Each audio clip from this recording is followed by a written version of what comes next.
तो भाई ये उर्दू भाषा ऐसी है क्या, वो नुक्ते के हेर फेर से खुदा जुदा हो जाता, जुदा खुदा हो जाता।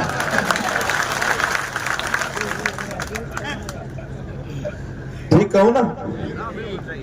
जिसको उर्दू आती है हाथ खड़े करो और सबन में आवा। तो ये बात ठीक है ना कि नुक्ते के हेर फेर से खुदा जुदा हो जाता है और जुदा खुदा हो जाता है। बहुत दोनों बातें अलग अलग हैं, तो इसलिए वो जन्नत और जहन्नुम का अंतर थोड़ा सा मुझे ध्यान में आया। तो मैं तो ये कहूं भाई कि हरियाणा में तीसरी बार भारतीय जनता पार्टी की सरकार बन रही है। तीसरी बार सरकार, और जब तीसरी बार सरकार बनेगी तो आप लोगों ने क्या काम करना है, किसको बनाना है विधायक? नसीम अहमद को आपने विधायक बनाना है। अब विधायक बनाने के लिए मैं एक बात पर थोड़ा सा ज्यादा जोर लगाऊंगा। यहां जो सामने कैंडिडेट है कांग्रेस का, उसका चाल चलन, उसका चरित्र चेहरा, उसकी बातें, उसके मन में कैसे कैसे जज्बात हैं, कैसी भावनाएं हैं, कैसे वो उल्टा सीधा लोगों को पाठ पढ़ाता है, ये तो आपको पता लग गया है। हम मेवात के लोग अगर देश दुनिया में मशहूर हैं तो अपने भाईचारे के कारण से हैं। दोस्तों आदाब, नमस्कार, मैं जफरुद्दीन, आप देख रहे हैं इंकलाब टीवी।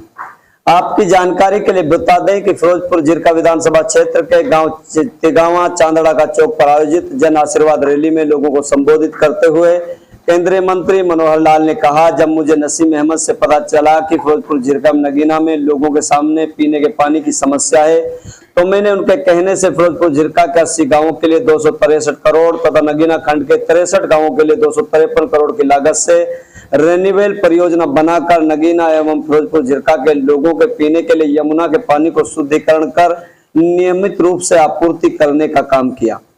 पूर्व मुख्यमंत्री और हाल में केंद्रीय शहरी विकास मंत्री मनोहर लाल खट्टर ने पूरी ईमानदारी के साथ प्रदेश का विकास किया है। बिना खर्चे एवं पर्ची के युवाओं को सरकारी नौकरियां दी हैं। उन्होंने आगे कहा कि प्रदेश में तीसरी बार भाजपा पार्टी की सरकार बनने जा रही है। उन्होंने कहा कि पिछले 10 सालों में नूंह जिला से एक भी भाजपा पार्टी का विधायक नहीं होने के बावजूद भी भाजपा सरकार ने बिना भेदभाव के विकास कार्य कराए हैं। उन्होंने कांग्रेस पार्टी के प्रत्याशी मामन खान पर हमला बोलते हुए कहा कि मामन खान नूंह दंगे का सबसे बड़ा आरोपी है, जो नूंह में दंगे कराकर बाहर भाग गया और बचने के चक्कर में इधर उधर भागता रहा। उन्होंने कहा कि मामन खान मेरे पास आया और उस अपने आप को बचाने की गुहार लगाई। मनोहर लाल ने कहा कि वो कभी पत्रकारों को धमकाता है तो कभी भाजपा के वोटरों को। उन्होंने मन से कहा कि इसको यहाँ के लोगों को वोट की चोट से बाहर कर देना चाहिए। उन्होंने कहा, मेवात का भाईचारा सदियों से कायम है, लेकिन मामन खान ने मेवात के सांप्रदायिक सौहार्द को बिगाड़ने का पूरा प्रयास किया है। इस मौके पर विधानसभा के पूर्व डिप्टी स्पीकर आजाद मोहम्मद छिरकलोत, आलम उर्फ मुंडल छिरकलोत, विधानसभा प्रवासी प्रभारी डॉक्टर मनोज राजौरिया, जिला अध्यक्ष नरेंद्र पटेल, राजस्थान के पूर्व विधायक रामलाल शर्मा, विधानसभा प्रभारी भानीराम मंगला, विधानसभा संयोजक जतिन बुसरी, जिला प्रमुख जान मोहम्मद, वरिष्ठ भाजपा नेता औरंगजेब, जिला उपाध्यक्ष राजकुमार गर्ग, नगर परिषद चेयरमैन मनीष जैन, जिला महामंत्री शिव कुमार आर्य सहित भाजपा में काफी नेता मौजूद रहे। देखिए आगे की रिपोर्ट। आज जैसे हरियाणा में जगह जगह चुनाव का सारा सिलसिला बहुत जोरों से चल रहा है।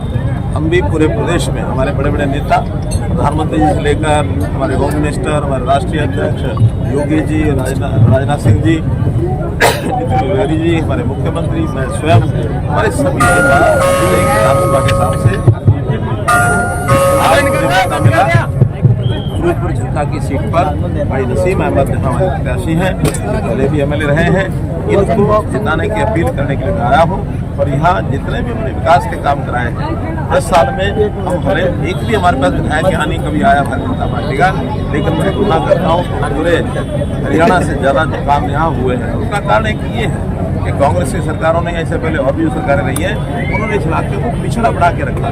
इस इलाके के लोगों को वोट बैंक इस नाते से ही, और वो समझते रहे वोट दिया भागते नहीं। मैं पिछले 10 साल में 12 बार यहाँ आया हूँ। कितनी सीटें इस बार हरियाणा में आ रही है, क्या झरका से कमल खिलेगा? भारतीय जनता पार्टी की पहली बात तो ये है कि क्लियर कट सरकार बनेगी और बहुत टाइम होगा, क्योंकि कोई एक पार्टी पहली बार यानी तीसरी बार 3 टर्म की सरकार होगी। कभी कांग्रेस ने सिर्फ एक बार 2 टर्म बनाई, इतने लंबे समय की कांग्रेस की कभी यहाँ तीसरी बार सरकार नहीं बना सकी। भारतीय जनता पार्टी पहली बार हरियाणा में आई, दूसरी बार आई और लगातार तीसरी बार आने का रिकॉर्ड ही भारतीय जनता पार्टी का बनेगा। और हाँ, सरकार जब बनेगी तो निश्चित रूप से मैं मान के चलता हूँ कि फिरोजपुर जनता का प्रत्याशी यहाँ से बड़े मतों से और विधायक बन करके हमारे पास आएंगे और विधायक बना करके यहाँ की जनता भेजेगी। आगे का काम हाईकमांड का है, हमारे मुख्यमंत्री का है। धर्म सिंह छोकर को लेकर क्या कहेंगे आप? कोर्ट ने आदेश दिया है कि उनको पकड़ लो, उनको पकड़ लो। अगर 2 दिन का टाइम दिया और सरेंडर करें, नहीं सरेंडर करें तो वो पुलिस जो है स्वरूप खिलाफ कार्रवाई करके पकड़ ले जाएगी। तो केवल धर्म सिंह छोकर कम से कम दर्जन ऐसे उनके प्रत्याशी हैं जो अपराध की उसमें घुसे हुए हैं। अपराध का बहुत से ऐसे केस चल रहे हैं, बहुत सी एफआईआर हुई हुई हैं, लेकिन उनको शर्म नहीं आई कि हम अपराधी आदमी को किस प्रकार से आगे बढ़ा रहे हैं। एक तो अभी जेल से छूट के आए और वो भी जेल से छूट के आए, हो सकता है सुप्रीम कोर्ट उनको भी कह देगा कि वापस आए। इस प्रकार के जो अपराधी के लोग उनको टिकट देते समय कांग्रेस ने हमेशा धर्म के बल पर ये सारा काम हमेशा करना चाहिए। तो इतने भी दंपति अपराधी वृत्ति के हैं, उनको कभी कांग्रेस ने चेक नहीं किया। हम हमारे नरेंद्र मोदी प्रधानमंत्री जी कभी भी किसी अपराधी व्यक्ति के आदमी को आगे नहीं आने देते, बल्कि जिन्होंने अपराध किया उनके ऊपर पूरा शिकंजे फंसा हुआ है। नीचे लेवल पर हरियाणा सरकार के नाते से हमने भी भ्रष्टाचार को जड़मूल से नष्ट करने का अपना संकल्प किया। नौकरियाँ बिकती थी, बिना बिके बिना पर्ची बिना खर्ची नौकरियाँ देना शुरू की। ट्रांसफर पैसे लेकर लोग देते थे, हमने उसको भी ऑनलाइन कर दिया। छोटे छोटे भ्रष्टाचार, ये मंथलियाँ, ये हफ्ते, ये चलते थे। इनके जो एजेंट्स हैं, कमीशन खोर जो है, बिचौली, वो हर समाज के व्यक्ति को घिरे हुए थे। हमने उनके सबके कपड़े जो है ना, डॉल कपड़े समाधि बेरोजगारी आप भैया लाभते हैं कि हम बेरोजगार हो गए। जी, कांग्रेस का जो यहाँ से विधायक है वो कभी मीडिया के लिए धमकी देता है, तो अगर कोई आदमी अन्य पार्टी के लिए समर्थन देता है तो उसकी लिस्ट बनाने की बात करता है। मैंने आज पूर्ण रूप से कह दिया, इस प्रकार के व्यक्ति को यहाँ की जनता बर्दाश्त नहीं करेगी। मीडिया को उन्होंने धमकी दी, हमारे भारतीय जनता पार्टी के उसको धमकी दे रहे हैं, कार्यकर्ताओं को, नेताओं को, सबको धमकी दे रहे हैं। मुंह के दंगों का अगर कोई जिम्मेदार एक व्यक्ति है तो वो यहाँ का जो विधायक रहा है पहले, वो इसका जिम्मेदार है।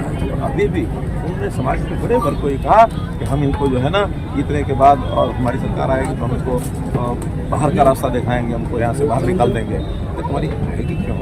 हमारी सरकार आने ही नहीं देगी जनता। इसलिए ऐसा होता है तोता चना बाजे खड़ा, तोता चना बाजे खड़ा, इस प्रकार का वो खोला रख रहे हैं। मिला करके भारतीय जनता पार्टी की सरकार आएगी।